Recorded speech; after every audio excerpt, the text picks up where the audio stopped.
All right, everybody. Good evening and happy Wednesday. I was getting lose track of days here in this current environment. My name is Hanson Mack, and I'm a member of the Truman National Security Project. On behalf of the Truman membership and also with SPART A, we want to welcome you to our panel today on transgender in the military and perspectives from our transgender members, service members. So I kind of want to give you guys kind of a layout overview of the agenda for tonight and kind of kick off with a couple comments. And then we kind of lead off into the video, a panel discussion, and save some time at the end for some Q&A as well too. So first of all, let me wish everybody happy Pride. It's definitely been a very challenging week for the transgender community, and especially for our transgender allies. On Friday, the 4th anniversary of the Pulse nightclub shooting, it was announced that the Trump administration would now eliminate an Obama-era regulation prohibiting discrimination in healthcare against patients who are transgender. That very same day, we also learned that the Department of Housing and Urban Development plans to issue a proposed rule that will overturn the Obama administration's 2016 guidance requiring single-sex homeless shelters to accept transgender people. Then, on this last Monday, came the fantastic news that finally we had some positive news for once, that the Supreme Court had issued a landmark ruling, finding that the 1964 Civil Rights Act of 1964 applies to discrimination based on sexual orientation and gender identity. So needless to say, I think it's been a whirlwind of a week for everybody. And on top of that, earlier this year, the United States Navy granted the military's first transgender waiver to a female officer, allowing her to serve accordingly to her gender identity. This is a huge win. It's huge progress in this movement for equal opportunity, equal rights. This waiver stems from the formal guidelines that went into effect last year, stating that only those who began or have since finished transitioning under the Obama-era policy could continue to serve openly. In addition to these devastating policies implemented under the Trump administration, we're also living through a historic moment in which the Black Lives Matter movement is seeing more support than ever before. So later on in the discussion, we'll explore in more detail the intersection of our race and transgender rights for those serving in the military. With that, again, so just for everybody's still signing in, our agenda today is we're gonna switch over here shortly to a op doc on transgender at war and in love. You'll see with some of our panelist members on here as well too. And then we'll head into a panel discussion moderated by Alison and Garfield. And then we'll save some time for audience engagement for some questions and answers, and then we'll wrap it up toward the end. So with that, I'll go ahead and kick over and we'll transition over to a short video clip, documentary. To be hosted here, you can see that on your end on the screen share.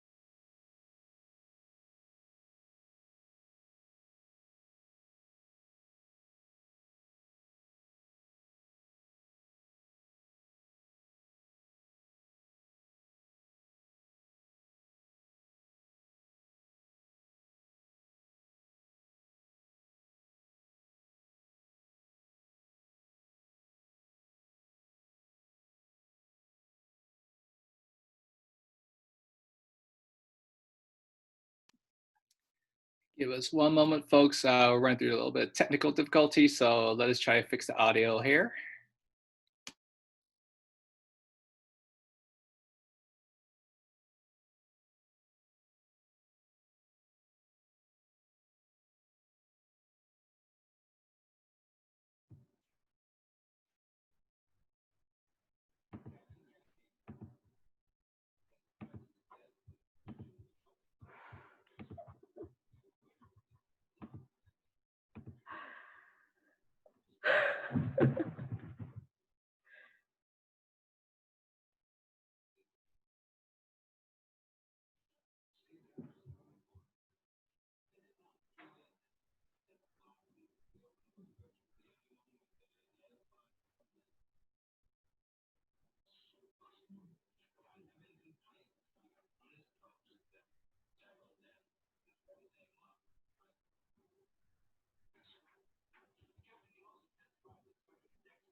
Yeah, are you unmuted?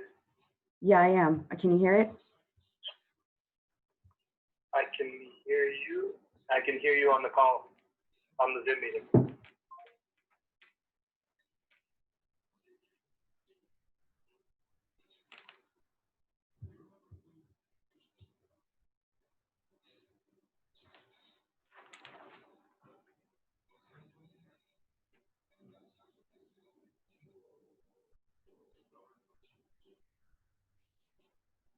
Okay, can you hear the sound?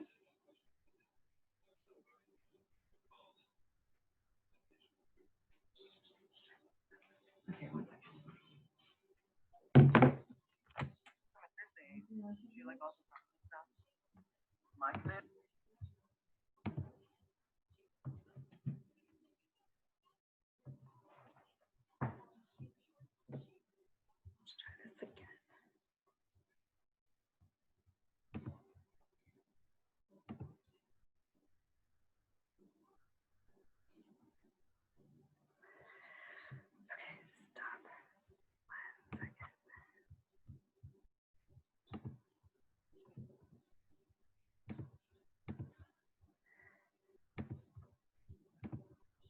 Try this again.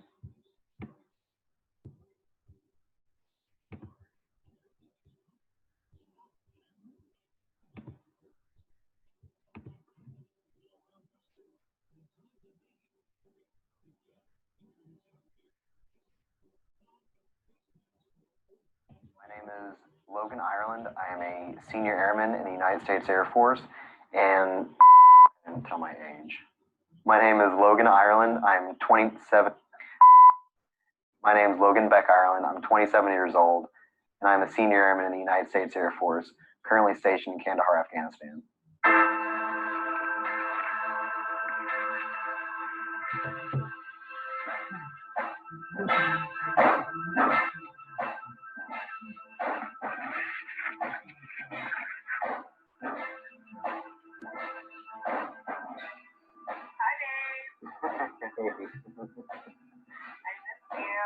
I miss you. Your hair looks good today. Your face looks good today.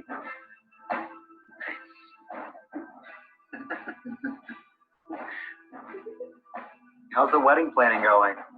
My cousin's gonna be doing the cupcakes like we wanted. So exciting. But tell me about your deployment. Every time we go to a different location, there's always a whole bunch of kids around. And I had my sleeves rolled up, and they were pointing to my tattoo, like they wanted to see it. I pointed to the ring and said, Madame, they get that that's my wife. And then they wanted my ring. So, I love you. Love you. So what did your commander say? She like all surprised and stuff? My commander was a little surprised when I told her. I mean, she didn't really seem too fazed by it. I told her that I was transgender, that I was assigned female at birth. This deployment has really opened up a lot of doors for me and other transgender members that are trying to serve in silence. She seemed all for it.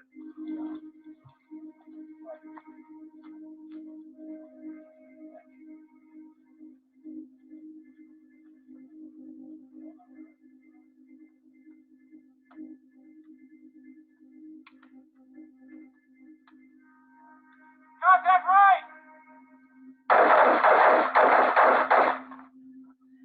My mind is completely wired like a guy. Everything I think about, operate, my mannerisms, it's completely male, 100%.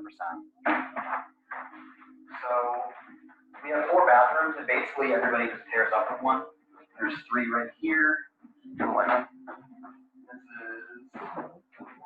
usually use with one of the other guys. And it locks. Has everything you need.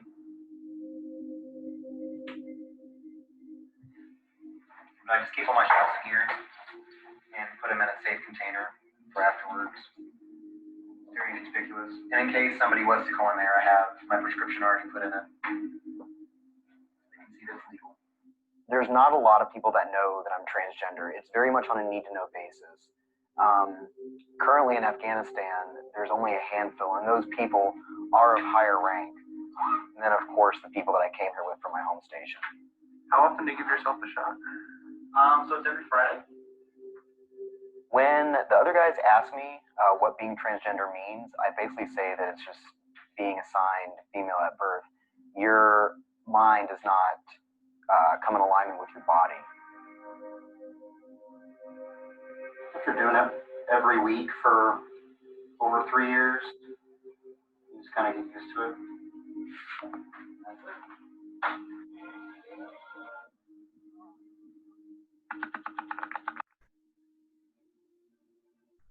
What I like about this deployment is I can be my authentic self. I'm just another guy, whereas back home, I'm still seen as female and I go by female regs and standards. Here in Afghanistan, a war zone, it's like a vacation to me because I can be myself in such an austere environment. I will need to tell my commander back in Altus that, look, I am transgender. I stand to lose everything. I stand to lose my career, my future, my foundation. It takes away the service that I've done and that I feel very proudly to have accomplished. It takes all that away. Hello? Hello? Hi, is this Lauren? Yeah, So, the boys just landed in Dallas maybe about 30-40 minutes ago, and they're getting ready to board soon. Once Logan messages me, I will message you two to let you guys know when they've landed in Lawton, and then we can go from there. okay, that's good. Okay, well, I will talk to you later. All right, thanks. Thanks, bye-bye. Bye. The wives and girlfriends of some of the troops that he deployed with, they've been nothing but wonderful throughout the entire deployment. Funny thing is that they don't know. I'm sure that they know about Logan being transgender, but I'm pretty sure, and I'm almost 100% sure that they don't know that I'm transgender.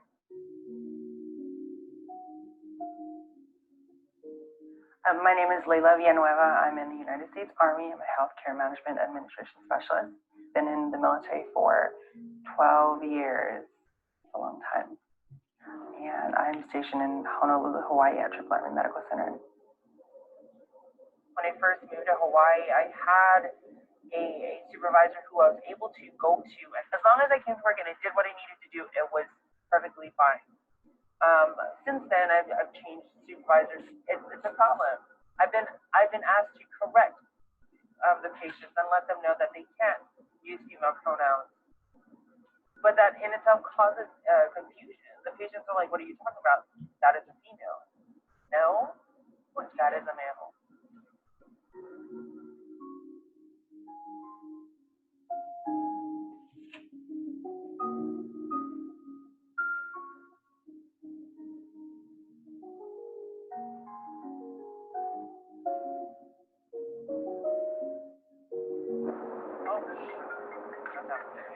Hello?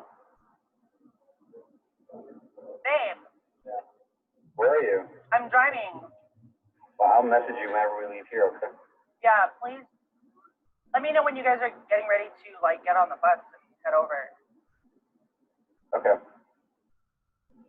I love you. Love you. Bye.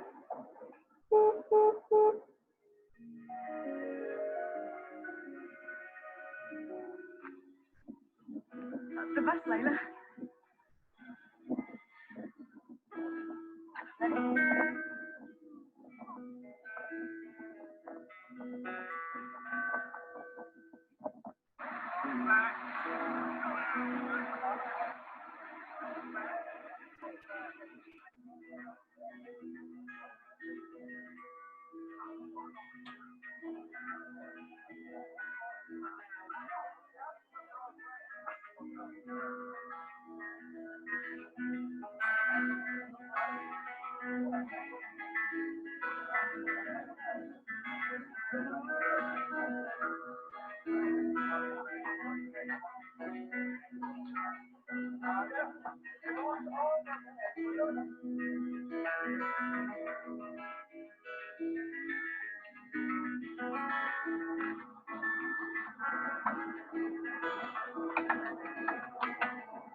I always joke around to my friends, you know, that, you know, my lesbian daughter ended up turning out to be my straight son. I have a lot of gay friends and even several gay cousins, but transgender is just not something I've ever heard of. So he had to educate me. Even my closest friends at work don't know. I mean, we're mechanics. So everybody's got their opinion. They know, you know, my daughter's in the military. It took me a while to come to this point. You know, this didn't happen overnight. I mean, through the growing up years, and when I finally realized the situation, I was just like the guys at work. Same attitude, same, you know, even though it was my son, daughter. You know, it was hard for me to accept. But the bottom line is, this is American fighting for your liberties that you have here. I don't care what gender you are.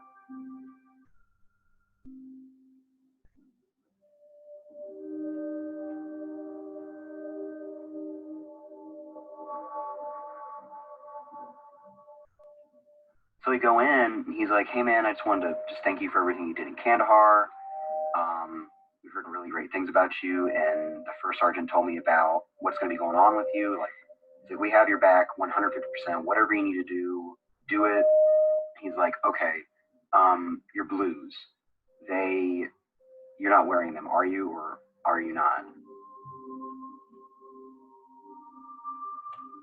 Because you have female blues and those are way out of standards for you. You need to get rid of those. I'm like, no. So that means? That means that I get to go buy male blues. Oh, that's exciting. Oh my God, that's so exciting. That is so exciting. My heart is like pounding really fast. I got so excited, like, because that's huge. This is the first to my knowledge. Yeah, you're telling me to screw dressing, and now I'm going by male dress and appearance standards too. So I don't have to grow my hair out. And I can have a mustache. because the military is such a manly environment, it is way much more difficult for women to transition than it is for men. Her unit does not support her whatsoever. They see her as male. They make her use the male restroom. They have her going by male regs and standards. You know, people think that we're different or sick or whatever their opinions are, but we are people too, you know? We live our life and we get married like anybody else, and we want kids, and we want a house, and we do our jobs. And in that, there shouldn't be any problem for us to serve openly. So. There are a lot of transgender troops. There's over 15,000 of us, but I know a lot personally. They're getting discharged left and right, and these are good people for the military. You worked alongside of me, we served, we went outside the wire together, we had each other's backs together, right? So you didn't see me any different then, don't see me any different now, and please change your opinion on others like me.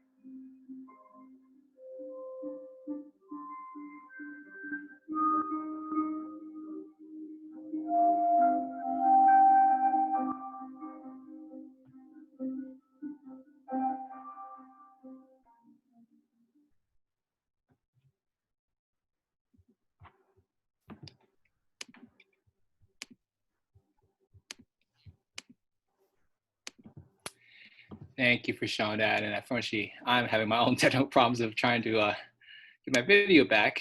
Oh, there I am.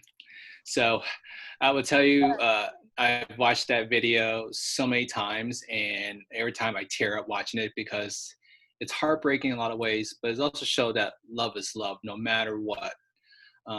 As we celebrate Pride Month, and we must remember to continue to stand up and fight for diversity, equity, and inclusion in our military, as there's still so much work to do.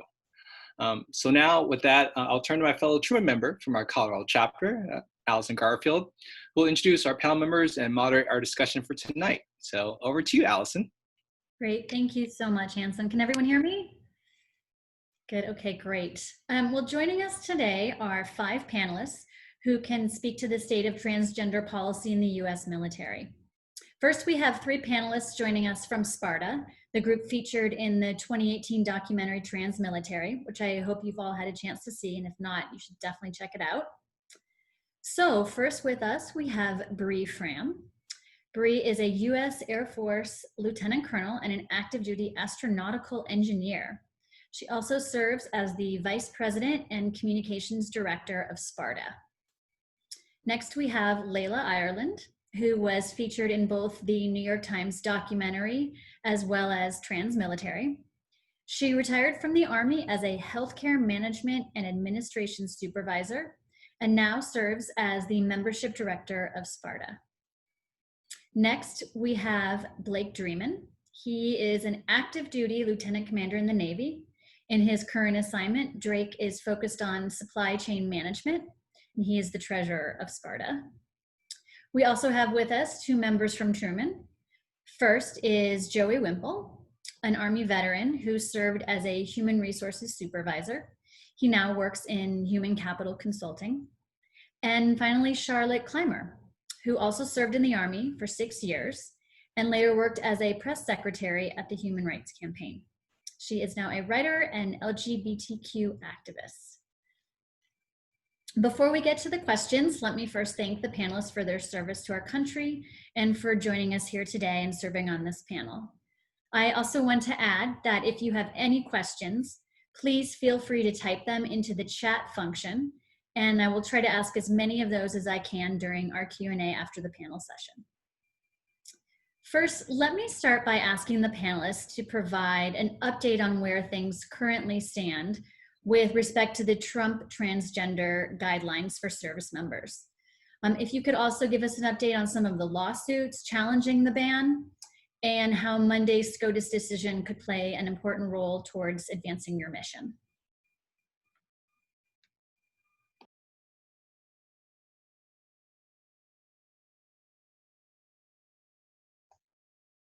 Who would you like to start?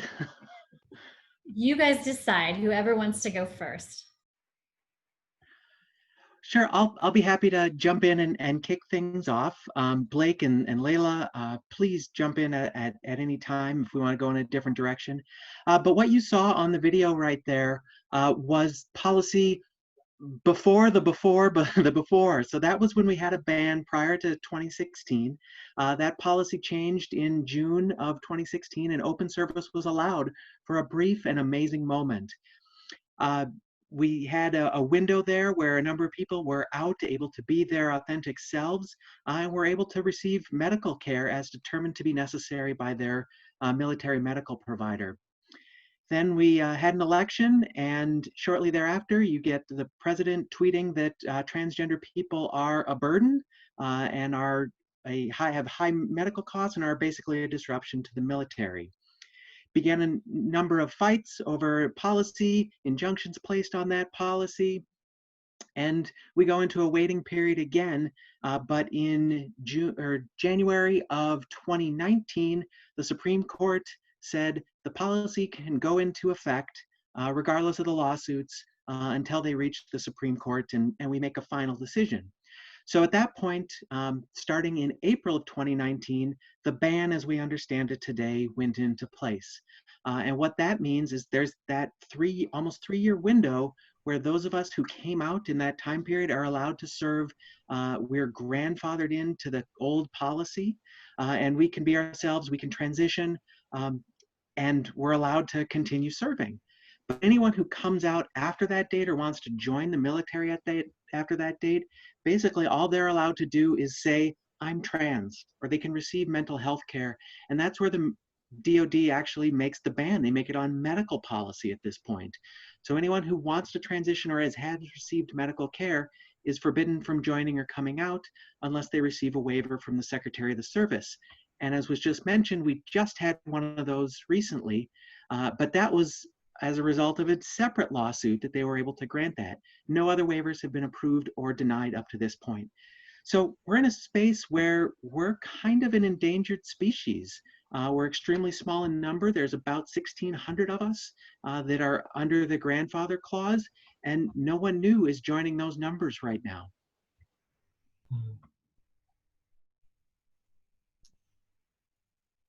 And I think the second part of the question was whether or not Monday's ruling would affect the ban.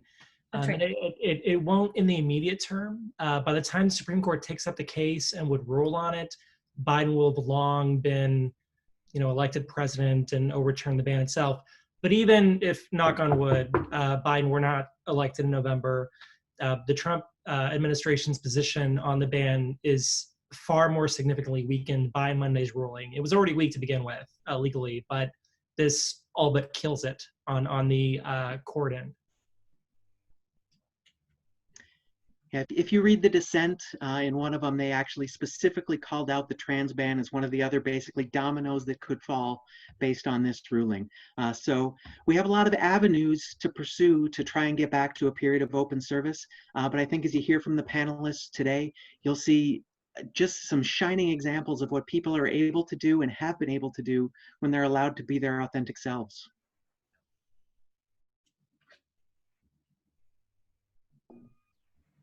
Okay, fantastic. Thanks. Anyone else want to chime in?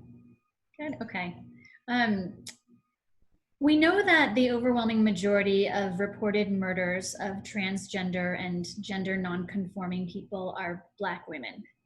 This past weekend, tens of thousands marched in New York, LA, and elsewhere as part of Black Trans Lives Matter rallies. These marches came on the heels of the brutal murders of 2 Black transgender women last week.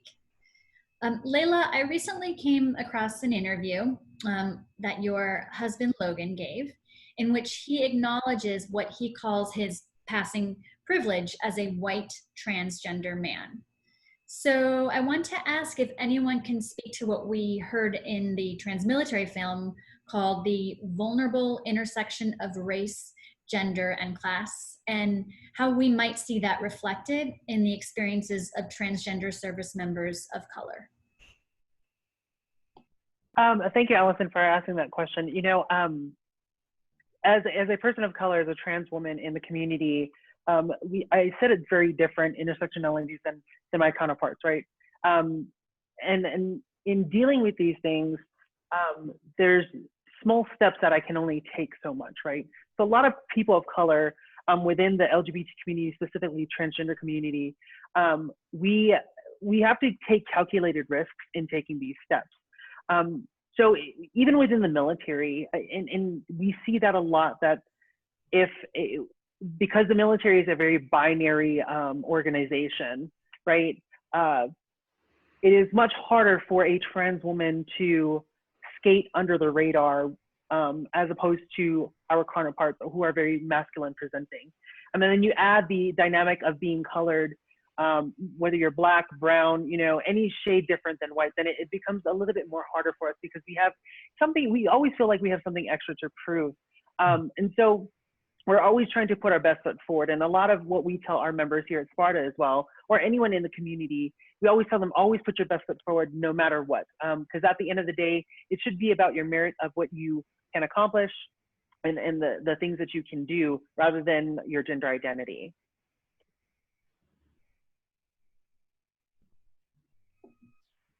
That's a great point. Anyone else want to add to that at all? Oh, go ahead, Blake. Did you want to go ahead? No, you go ahead. Go ahead. So I'll add to that I know.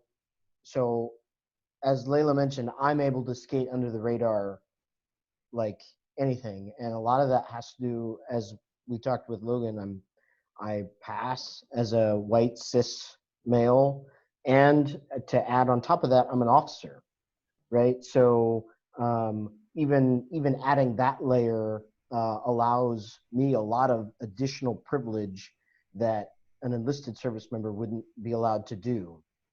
For example, when I started my transition, I was on a submarine as one of the first female officers, right?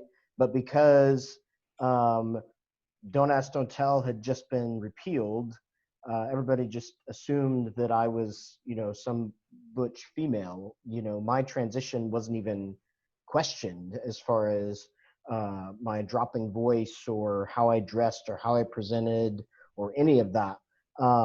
I will say that the repeal of Don't Ask, Don't Tell did save my career in that matter, because I was integrating into a situation that didn't want females around. But at the same time, I still had, nobody's going to say anything to me as a senior officer on a submarine questioning my gender. And really nobody's going to say, and especially if you're high performing. So, I mean, it's just a matter of, there are a lot of layers that go into how military service gets viewed, and where there is definite truth to rank has its privileges and color has its privileges, and all of those things that play into that make it 10 times harder for a African American or a Hispanic trans woman to be seen differently than the white trans man officer. It's interesting too how the whole trans controversy in the military seems to illuminate sexism and racism that's systemic as well. It was only recently that Black women were able to wear their hair naturally in the military, or I'm sorry, specifically in the Army as of a couple of years ago. Cisgender women and really all women who serve in the military are still criticized for being within hair and grooming standards, but maybe presenting more feminine than what is socially acceptable to a lot of men who serve, especially subordinates who have to report to a woman who's more feminine. So it's just interesting that this kind of, really puts a spotlight on other aspects of bigotry in the military that aren't really sufficiently addressed. So one thing for me, and Blake hit a big point on the head about just how lucky he and I are as senior white officers in the services, and how much easier that's made it for us. I mean, I compare what I've had to deal with to what someone who is young, Latino, enlisted in the Marines, in the infantry, and it would be a world of difference in how they might be treated compared to how I was. But one thing it's done for me as someone who was for so long viewed as a cis white hetero male, it's really opened my eyes to a lot of things and allowed me to better understand some of those intersectionalities. When I was in the Pentagon and I had come out, I started noticing as I went to a lot of meetings with senior officials, you look around the room and you say, wow, that is really all old white men. And you start doing this nearly subconscious counting of the room. And since then, I've learned just how many women and other minorities do that. And you may even have to adjust your strategy based on what the room looks like. So it's really helped me understand and even make a connection with some of the folks that I lead, and allowed me to understand their perspective a little bit more. So when you start talking about the intersection of gender, sex, racism, or race, there's a lot of things that come into play, and we can all do better at this, and we all have to make a deliberate effort to do so. Bree hit it on the head about, recognizing the difference. We all on this panel, we've all experienced the difference in seeing what it's like to be on the other side of the spectrum, right? And in the film Transgender at War and in Love, which we just watched, if you really listen to the experience that Logan has and compare it to mine, it's night and day. And so there's, like Bree said, when you bring race and gender and rank all into that equation, there is a world of difference in that. And so I think highlighting those and recognizing that will make it easier for other people to understand, making it, and it's a relatable topic, right? When we talk about rank and stuff. And so in understanding that, then we can better understand the root of why certain things are happening to certain demographics of people.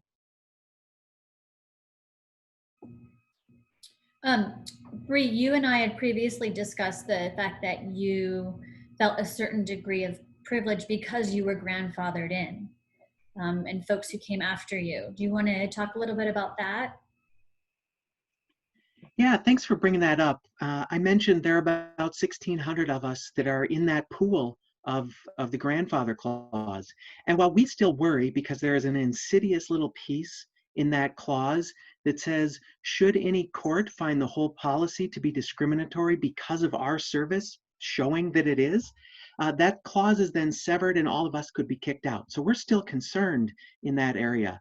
However, there's a much larger group of people that are still being forced to conceal who they are, that can't come out, can't bring their full selves to work. If you take the estimates of the population of trans folks in the military, most of them range around 10,000 up to 15,000 people. So, we might be 10% of the trans population in the military that's able to be authentic. So people that lived under Don't Ask, Don't Tell experienced very similar things where they had to filter themselves and they couldn't dedicate themselves to the mission, or they had to stop and think, oh, can I say that? Can I show that? What is my saying something so simple as my wife or my husband? Is that going to get me thrown out for something that has nothing to do with my ability to serve? It's the same way for many of those people right now who are living in a world where they could lose their careers for something so simple that has nothing to do with their ability.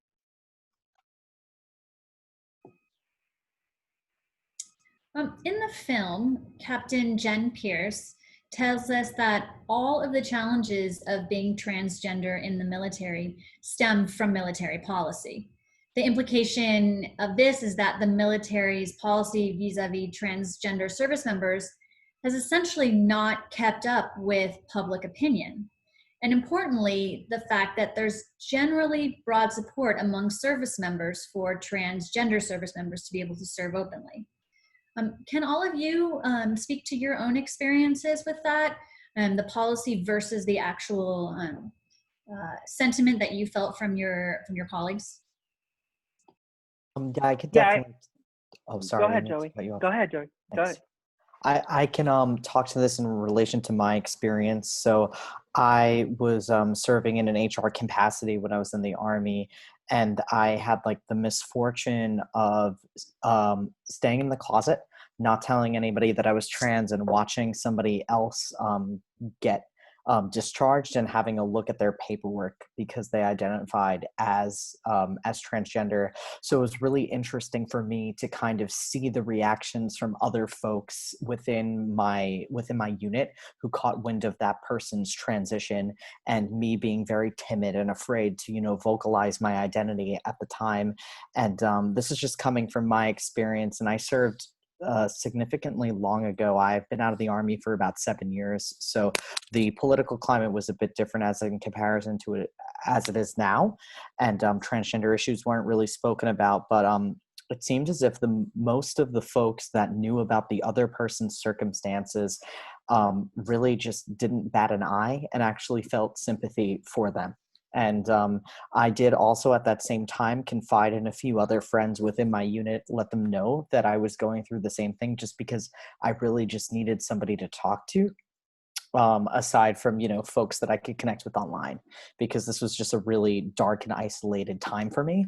So within my experience of, actually watching somebody physically being pushed out of the military due to everything going on, and watching other soldiers try to go to bat for them, I noticed during this time period that some folks just really genuinely don't mind, as long as that particular service member performs their job to the best of their ability. So it's really a matter of looking to your right and looking to your left, and understanding if something bad is going to happen, will this person save my life? Will this person who's standing next to me be there for me 100% of the way, not necessarily in relation to thinking about their gender identity. Surrounding, thanks for sharing that, Joey. And I think you hit it right on the head. A lot of people that are serving side by side with us really don't mind. And that's the natural consensus. And for myself, in my experience, it was the same thing. It was just these policies, or the lack thereof, that created this space where it was a very negative space for me to be in. But as a membership director, and watching our members come out as the policy was lifted and then as that was changed, a lot of people in our members' units would say, no matter what, just stay strong, keep moving forward. And this is coming from leadership positions, right? It wasn't just the folks that were on serving side by side with them. It was leaders that were coming forward and doing good leaders doing what they knew was best for their service members. And a lot of times, and what I always say when I'm speaking is that good leaders will take care of their people. When they take care of their people, the mission will take care of itself. And you constantly see that. So there's a natural conflict with the current policy and taking care of our service members now that identify as transgender. And it's always, there's always going to be that voice in the back of your head, am I doing the right thing for my service member while I should be following the rules and regulations that, you know, we're being told we have to follow. But consensus is that majority of our folks are okay with open trans service. They are in support of allowing the service members do what they need to do. Again, it boils down to, are you going to have my back when it comes down to bullets flying down range? And the answer is yes. And they would do that for anyone else as well. So the culture in that, just in the military alone, is the camaraderie is so strong when it comes to stuff like that. So we have a better understanding. Anyone outside of that would not understand that. Laila and Joey really, oh, go ahead, Blake. So I just wanted to, there's a couple of things I wanted to kind of weave in here. When I first came, so my experience is completely different in many ways because I was in a staff position. So I was surrounded by all those like straight white over 60-year-old men when my identity became public. And then I PCS, then I moved. And I moved into a different place where I was surrounded by over 60-year-old straight white men. When the tweets happened, I was not out. I had moved kind of more stealth, and as in, I didn't feel it was necessary to talk about my gender identity. I didn't feel it was necessary to tell anyone outside of my very senior leadership that was going on. And then, of course, when the tweets came out, I was president of SPARTA, and all of a sudden, you know, my world explodes. And none of these guys that I worked with knew at the time, but they were gonna know because I was on television 6 hours later. But yeah, so, but the fact that all 5 of them, I was the only military person in a group of 8, some you know, various service straight men, all retired, Bree, all retired Air Force, every single one of them, out of the nuclear field, and they accepted me with open arms. Right, these are guys that didn't have any experience with a trans person whatsoever. But again, it comes down to a couple of things. I look like a dude. I mean, if I were a trans woman, it would have been an entirely different situation. And I had a good reputation going in, and they kind of already knew that and all these other things. But generally, the experiences I've had were of open acceptance. I do think that, you know, we need to talk about a little bit, going back to the kind of the question beforehand and talking about this one, that when it comes to that acceptance and our service, is that you also had to deal with a lot of members have to deal with a specific timing, because they may be ready to identify as transgender, but they're not in a place where they can be open. They could have been open about it, whether it was their families weren't ready, or, for example, they were in Germany or in places that were not going to allow them to take those medical steps. And out of their sense of service, they weren't going to force them to come home. They were going to stay and do what they needed to do as part of the members of the military. And we have service members, and that's how they would have missed the cutoff, because they weren't ready. And they need that support and acceptance, and we hope that we at SPARTA can make sure that we provide that, because that's exactly what we're trying to do with a lot of our members that haven't been able to come out publicly, or they're dealing with those acceptance issues with their families on top of the acceptance issues with their with the military. We have at least one member where their sibling is on the other side of the ban, where they were allowed to transition because the timing worked for them, but their sibling was not. And so she is now not able to medically transition as part of the Army because she's on the other side of that ban. And the family dynamic that goes into that, both with her partner and her children, plus the Army, plus her sister, and all of the things that go into that. And that, you know, that is where that support is definitely needed, and that open acceptance. I want to add just a little bit, because everyone has hit on a couple key themes, you know, one of which being performance is what the military cares about most. And that's going to outweigh bigotry 90% of the time, probably, in what we have to deal with. However, that does also put the difference in, are you someone with 10 years of experience who knows how to do your job, or are you fresh out of basic training with none of that trust built? So that can be a challenge depending on where you're at in your career. But I want to go back to a headline that the New York Times released just before the ban went into place. And it said, trans troops face welcoming military, hostile government. And we found that to absolutely be the case. That, you know, we have this policy in place that says we're a burden. And the argument I'll talk about here is that and everyone has mentioned, is that we're a disruption to unit cohesion. And in most cases, nothing could be further from the truth. I'll give two personal stories of mine. When I came out on the day the ban ended, as I mentioned, working in the Pentagon, when the Secretary of Defense had finished speaking, I had a post ready to go on Facebook and on an email to all of my colleagues. I was nervous, but finally I hit send. And then I ran away to the gym down in the bowels of the Pentagon and burned the motor out on the elliptical machine, probably going nowhere faster than I've ever had gone before, wondering, what's the reaction going to be? But when I got back to my office, one by one, all the military members and the civilians that worked with me came over to me, shook my hand, and said, "It's an honor to serve with you." And I was floored. I mean, it was absolutely the reverse, that the honor was mine to work with such an amazing group of people.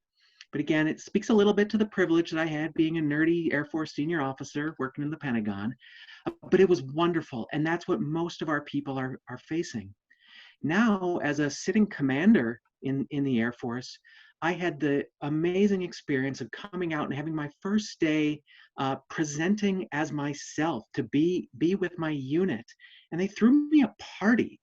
It was fantastic. I've got a great picture sitting on my desk at work, just me on my first day, you know, wearing the female uniform with everyone around me. And it's just wonderful. And more than ever, that's what we're seeing. You know, people ask, hey, are you mad at this, at the policy, at the tweets? And in a way, no. The president put a spotlight on us that we never would have had any other way. When he tweeted, about 50% of the American public was in favor of trans service. That shot up to 65 or 70% within 2 months because of our stories getting out there and people realizing that we were capable, that we were competent, and could do the job. And the same thing has happened with service members. Recent polling shows about the same numbers of service members say the same thing. So we're thrilled with where we're at. Yeah, we have some people that are in bad situations, and overall, there's a negative, but in terms of driving public opinion, it's been amazing what we've been able to do just by sharing our stories. And it's also well to point out that, you know, a couple of years ago when this was all being considered and whatnot, you know, all 4 service chiefs testified before the Senate Armed Services Committee and were asked quite directly by Senator Gillibrand, are there any issues with transgender people serving? And every single one of them said there had been 0 issues that they had heard of. And I mean, that's coming from the top uniformed members of each branch who are giving that testimony. So, I mean, from top to bottom, there were no disruptions in unit cohesion or morale. I think that's actually a good segue, actually. All of you obviously have or had a passion for serving in the military. And you've spoken about your commitment to service and to this sense of duty to serve your country. So given that commitment, can you speak to any internal struggles you had, or if you're still serving, currently have, working for an institution that has generally not accepted you for your authentic self?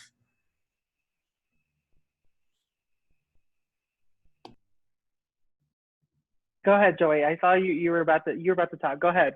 I'm gonna let you have the floor first.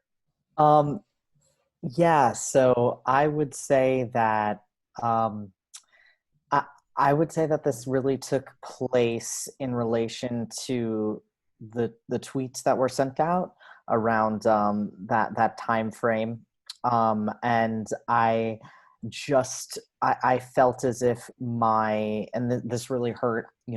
I felt as if my service was being erased in an aspect by those that were speaking negatively about trans folks in the military. And that was something that really, really stung me for a while, but it's just, thanks to, other folks over here, SPARTA, everybody, that's really just, pushing for change that has just made things better.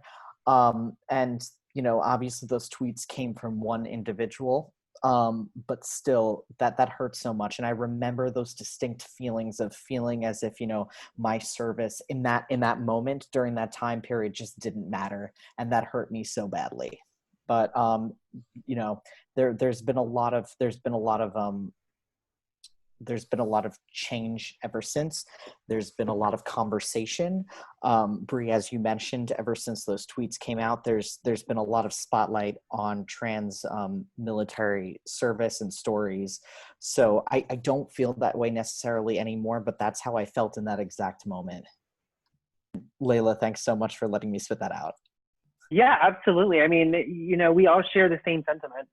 I think it really does. Bree said it. It really, when those tweets came out, it really surrounded that. And a lot of our folks who were serving or who were serving then, who are still serving now, kind of questioned that. It was like, what am I doing wrong by being myself and serving that makes you tell me that I'm not valid in my identity or my job? And so I think a lot of people felt the same sentiment going around. But I think for a lot of us, it also was a driving point where you're not going to tell me that I'm not worthy because I'm doing all these things. And we put everything we had into what we were doing to show people we are worthy of being here and we're worthy of recognition and respect, just like anyone else. All folks who decide to join the military voluntarily, we all make the same sacrifices. We're putting our lives on the line. We're putting the sacrifice of having families on the line. All these things is not different from our heterosexual counterparts, right? Or our straight counterparts. There's nothing different. But then you just want to add that dynamic of being trans or LGBT, and all of a sudden the whole world is different, and it's not. And so we felt. If I can confidently say it, that a lot of people felt the same sentiment that, wow, I'm no longer valid. You're not seeing me as a asset to the team. I'm not valued like anyone else just because I am who I am, and that just kind of sucks, So, after hearing those tweets, we highlighted a lot of positive stories, simply because these are the stories that no one was talking about. And if there's a power that people in general, if there's any power that people have, it's that power of telling our own stories, right? And if we tell our stories individually and we share those experiences with people, then people have a better understanding. They gain a better respect for what we are going through. Because anyone can walk down the street and just look at somebody and assume what they're like. But is that the truth? And no. So if we take the time to really listen and sit down and try to learn and understand it, then you will literally see the shift and change in people's perspectives. I've seen it. SPARTA has seen it. Veterans have seen it. We see that if we share those stories and we become relatable and we are willing to sit down and share those stories, then people start to change. Thanks, and that's exactly why we're here this evening, so you can share your stories. So thank you for that. Would it be okay if I highlight a quick angle to this, by the way? Yeah, sure, please.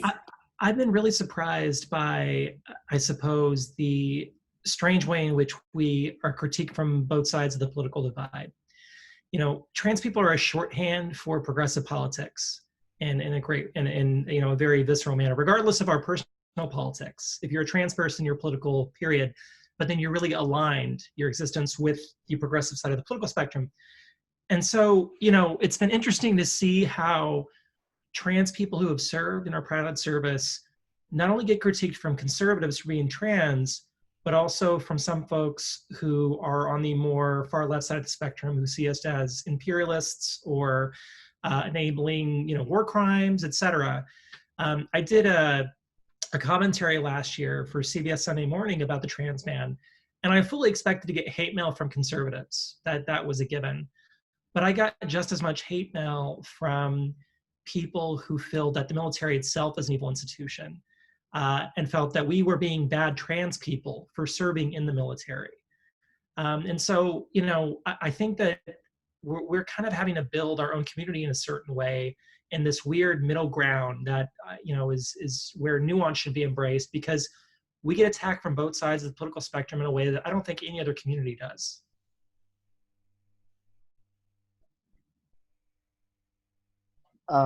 So I just want to hop in here. The other thing about a lot of this too is that something unique to the military is that you can't change it from the outside, right? So if I want to change their policy on transgender people, I can't simply use a bunch of people who used to serve before they transition to try and change the system to help people transition while they're in service, right? We had to use specific people who wanted to keep serving and transition, and that they did that knowing full well that they were putting themselves at risk, to show that it was possible, because otherwise nobody's going to listen to us. The military does its own thing all the time, and until we had to be able to prove that we were not going to go running down 1600 Pennsylvania Avenue in a bunch of tutus, just like they did with Don't Ask, Don't Tell, except Charlotte, then, you know, that was a big thing. I mean, most people in the military, especially senior leaders that are making policy, had never met a trans person in their entire life.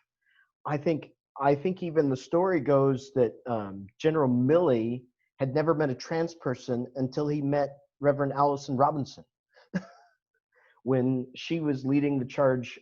She's a former Army captain, right?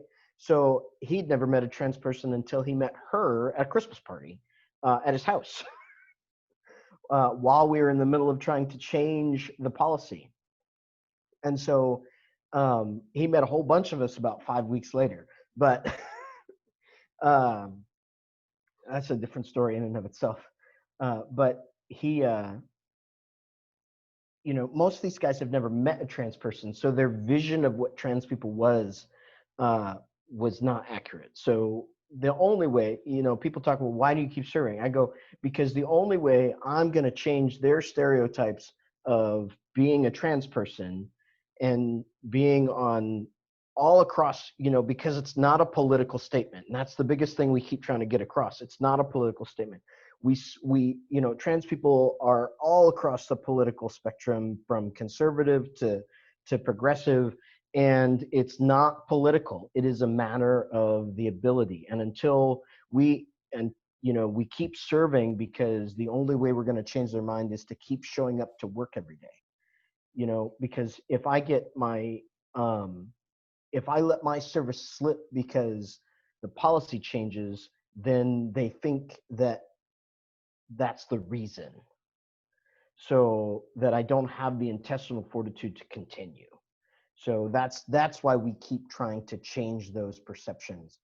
And as we've already seen, the military service members are held on some funky little pedestal up here throughout most of this country. So I'm gonna keep knocking the, you know, the cis white dude off the top until one of us gets up there. So I have two things to add on this topic. And the first is you asked, how do we reconcile our beliefs with those of an organization, an institution, a government that may not match what we personally believe in. And I'll have to say, I have never lost faith in the institution or the people that I serve with, and there are a couple reasons why. One, we swear an oath to the Constitution, not to any particular person, and I still to this day firmly believe in the ideals enshrined in that document.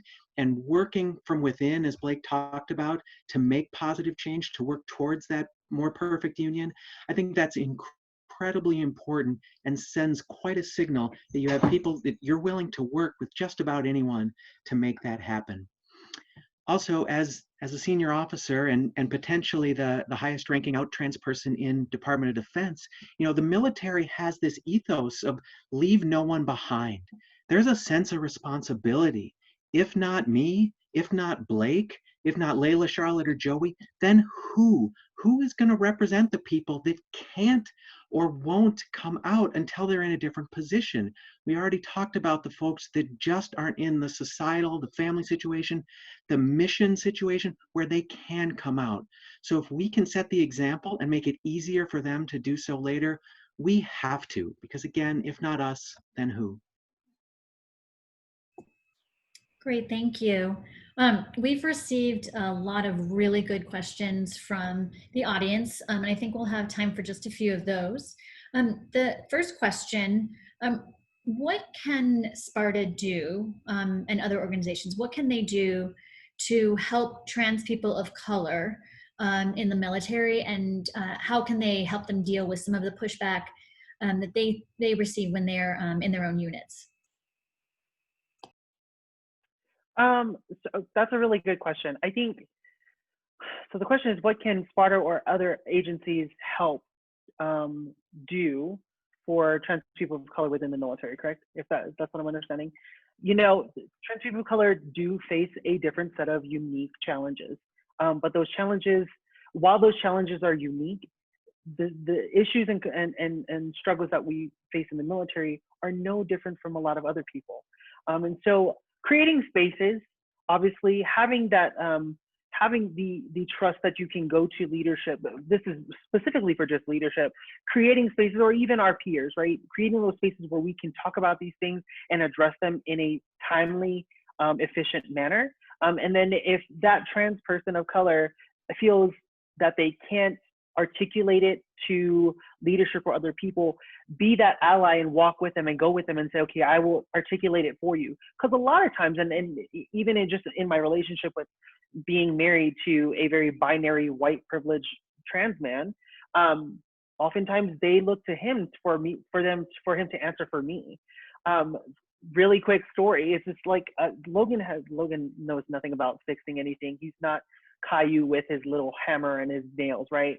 I'm that person. So we went actually to Home Depot really quickly, and I asked the gentleman, the person that works there, there was a certain type of screw that I was looking, and he didn't look at me and answer. He looked at Logan. And so there's a whole different set of struggles that we deal with, right? As people of color, as trans people of color. But again, what it boils down to is creating those spaces where they are able to talk about those struggles and then help them find the solutions, the people, the resources that they need in order to address them and to fix them. Because at the end of the day, if we're not, just like Bree said, if not us, then who? And so we have to be able to have those spaces to talk in. Yeah, SPARTA has a wealth of both trans knowledge and military knowledge. And so our wider community is happy to provide those and work with and help develop our trans people of color. But we've also provided is that network for them to get together and share experiences. Without SPARTA, the odds of any single trans person in the military finding another trans person in the military is really low. Even if you take the 1,600 of us that are out and able to transition, divide that by the number of locations military people are stationed at, you're going to be lucky to have one other person on your base.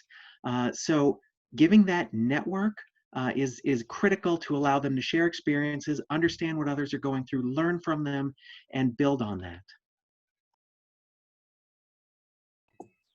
So we've received a few questions related to healthcare. So Laila, I'm sure you will have good stuff to say. The first is, in general, how has the healthcare been for you guys, either at the VA or in TRICARE, as transgender military members or retired? And then on top of that, is there any sense yet about how the new healthcare rule that went into effect last week that says, and I'm probably going to mess this up, but something to the effect of medical provider can refuse care to somebody based on the person's gender identity or if they're LGBTQ in any way. And is that going to apply to the military medical system as well? So whoever wants to jump in, please. I'm going to jump in that one. Go ahead. So the military already allows that. The military already allows providers to refuse care to transgender and LGBTQ people on the basis of religious freedom. So any person in the military, one of the reasons they cited is the having to make members travel for care. Part of the reason why many of our members had to travel for care is because there were no providers on the base that were willing to treat them. So this is already an issue within the military. This is nothing new for our service members in regards to having to travel outside of their areas to receive the care that they need, whether it's plastic surgery or hormones or even just PCM, even just their primary care manager. We've had several members who go to they check into a command, they go to their first appointment with their primary care manager, they figure out they're trans, and they basically tell them, I'm not going to treat you because it's against my religious freedom. So, or it's against my religion.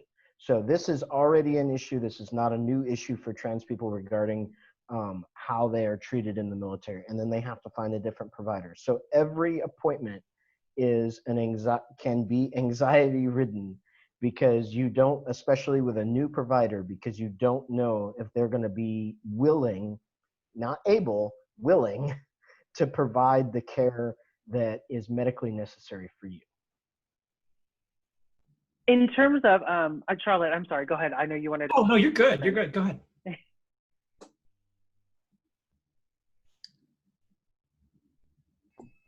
You're muted. You're muted, Laila.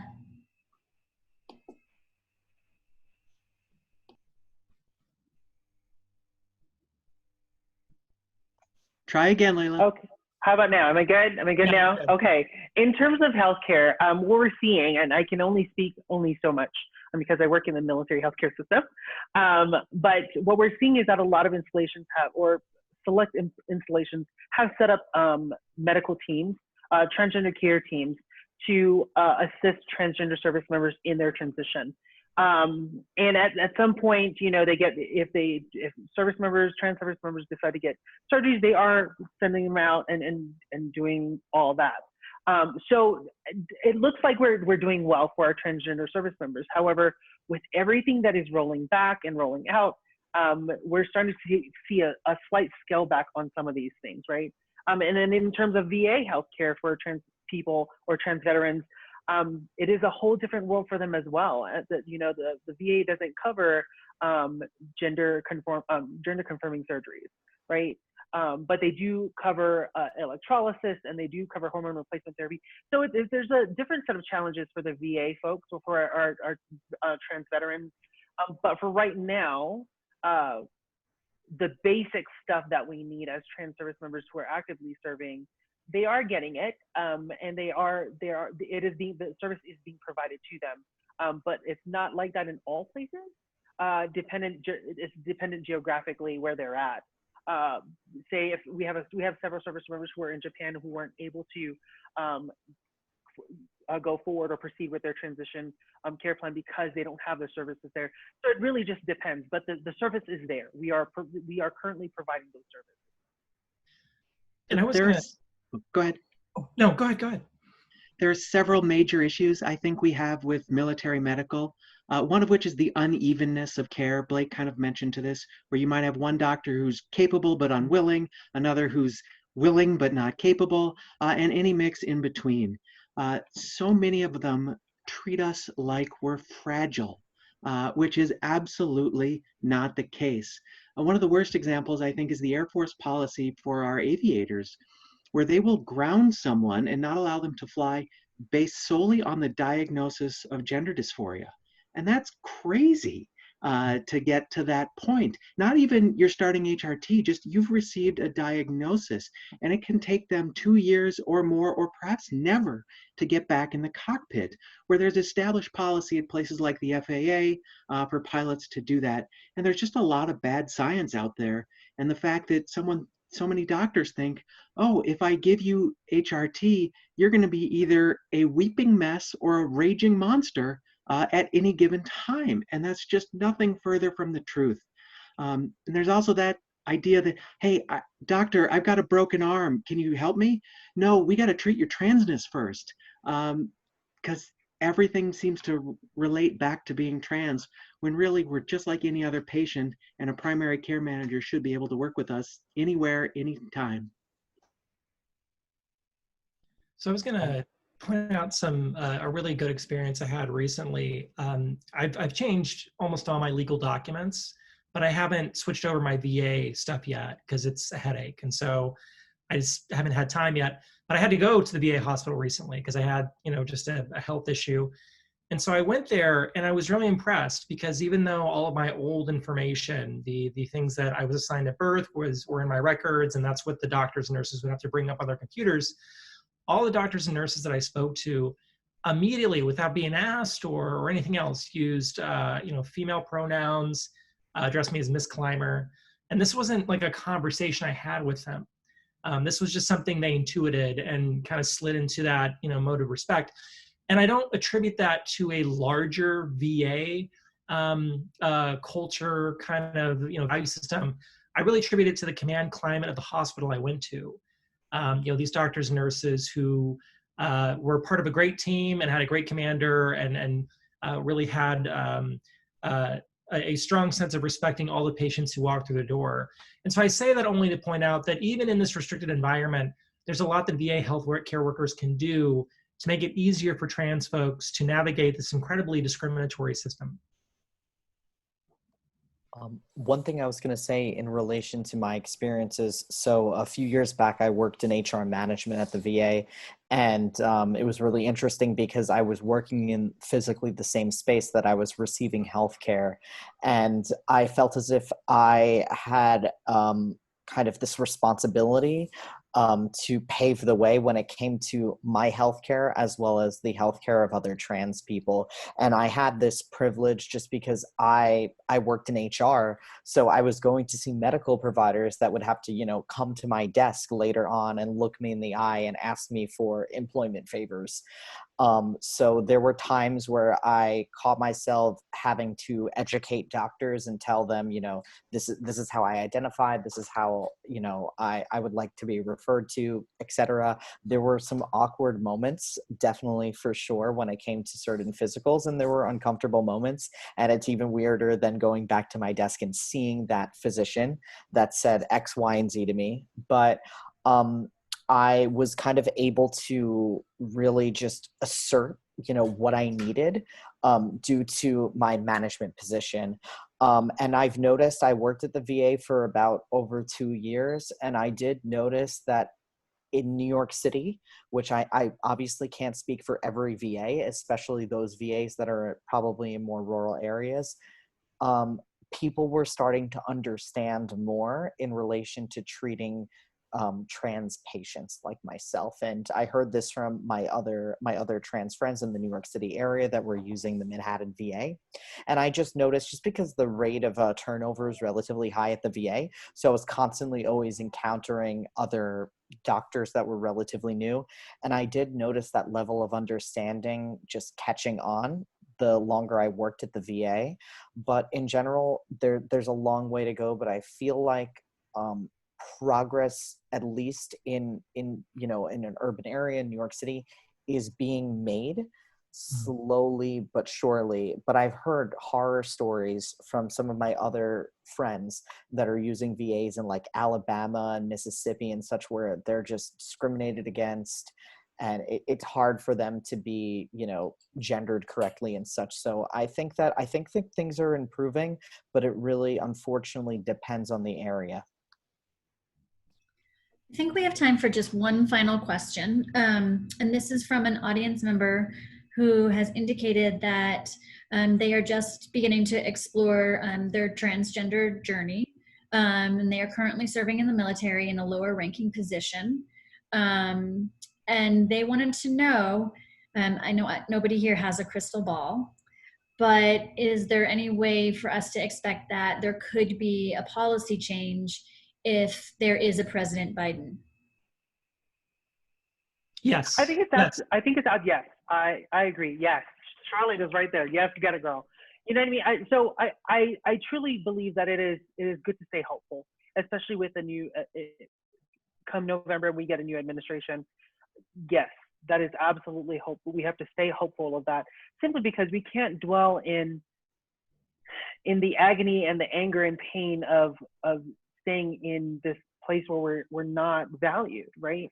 So to the young person, to that person who is serving, and that question was asked, I thank you for asking that question. My advice to you is to continue to hope and put your best foot forward in your job, simply because that is what, at the end of the day, that is what is going to be looked at, not your identity. All these people that look at our identity before looking at our merit of our jobs and what we can, that we're capable of, that's not what the military is. That's not who we represent. We represent people who are actually working, that are putting their best foot forward and are doing stuff for this country and for our people. That's what we're looking at. I'm doing the Obama finger now. Okay. And get in touch with us at SPARTA so we can connect you with your peers and help you out and help you navigate where we're currently at. And I wanted to point out real quick, Biden, whatever folks have to say about his more moderate history or, his things on other issues, that's completely valid. On trans issues, he's been probably more progressive than I would say just about any other national leader, including President Obama. There was about 10 years ago when Biden was asked about trans issues in front of a hot mic, and he told this mother of a trans child that trans rights were the next frontier of civil rights issues. He has an incredible working relationship with several notable trans elected officials, including Danica Rome and Sarah McBride. And he has committed several times publicly to overturning the trans ban. And so I say all that to say that of all the folks in the primary, ironically, that I would love to have on this particular issue, Biden was number one for me on trans issues specifically. So I hope that gives you a little bit more optimism about what we're hoping to expect once he's elected in November. Great. Well, I probably shouldn't say fingers crossed, but I'll say it anyways. So thank you very much to the panelists. That was a very hopeful note to end on. So with that, I'm going to turn it, unless any of the panelists have any parting remarks, I can turn over to Hanson. But again, a round of applause. Everyone's on Zoom for our panelists, and thank you so much for taking time. So, and if you haven't seen the movie Transmilitary, everybody, please, it's a wonderful, wonderful film. So, thank you, Alison, and thank you for our esteemed panel for definitely your perspectives and for continuing to fight the good fight.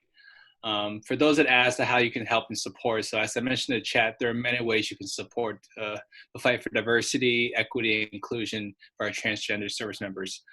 You'll see in there that it can range from advocacy, op-eds, social media campaign, run for office. If you haven't heard, West Virginia elected their first transgender official too for city council. So that's progress, right? One step at a time. But continue to fight for service members who sacrifice so much, yet still can't receive the basic equal acceptance from our fellow neighbors and Americans. So however, if you're not available to do any of those, it's okay. You're welcome to support SPARTA or the Truman Security Project, for our members to continue to carry that momentum for you. So, and what I'll do is I'll send you the link in our chat as well too, just for our website. You kind of see who we are and the things that we do to help continue to move this fight forward, one day at a time, one legislation, one initiative, one right, as we move forward. So with that, thanks everybody for your time tonight. And here's hoping to a very successful year as well too. So thank you everybody.